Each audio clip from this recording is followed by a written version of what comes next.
Welcome to Dishin with Dawn. Today we are dishing out some toffee, and we're going to start with 2 cups of butter.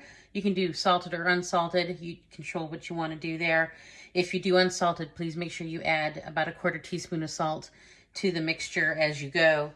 And we are starting to melt that down. Now we're going to add about 2 cups of white sugar to our melted butter.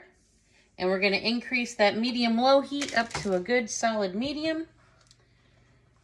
But keep an eye and keep stirring as this gets incorporated. Get that sugar dissolved into the butter and let it do its magic to turn this into toffee.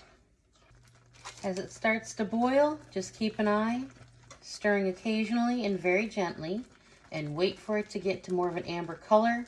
If you have a candy thermometer, you're going to want to have that out and available to test for the hard crack stage. You want it at the low end, about 290. If you don't have a thermometer, you can get a ice water bowl out and drizzle in some when we get to that point. And if you take it out after a few minutes and it cracks, you're at the hard crack stage. If it's not, keep it boiling a little longer.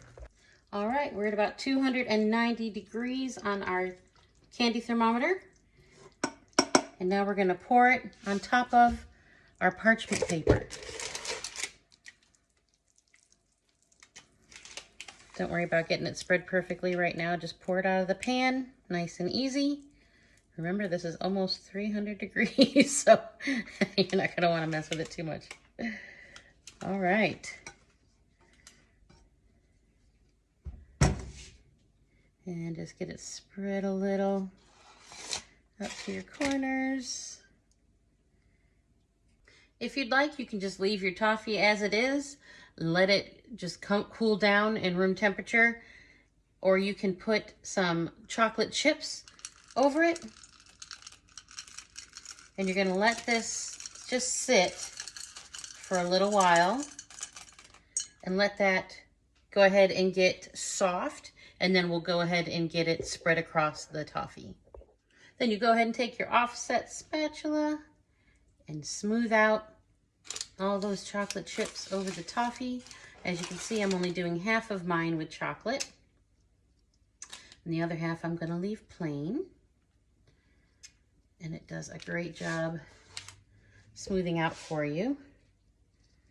If it wasn't quite melted enough, you could always just let it sit or put a pan over top, like another sheet pan, to help keep that heat captured and melt that chocolate.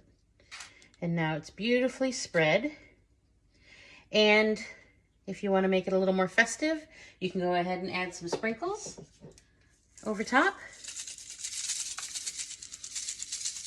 And there you go. Perfect toffee. We're going to let this sit. I'm probably going to let it sit overnight and then break it apart tomorrow. And that'll be ready to go. Package up, share with your family and friends. And there is that beautiful toffee. And there is that beautiful toffee. Some with chocolate, some without. However you prefer, just enjoy. Thank you for following Dishin with Dawn.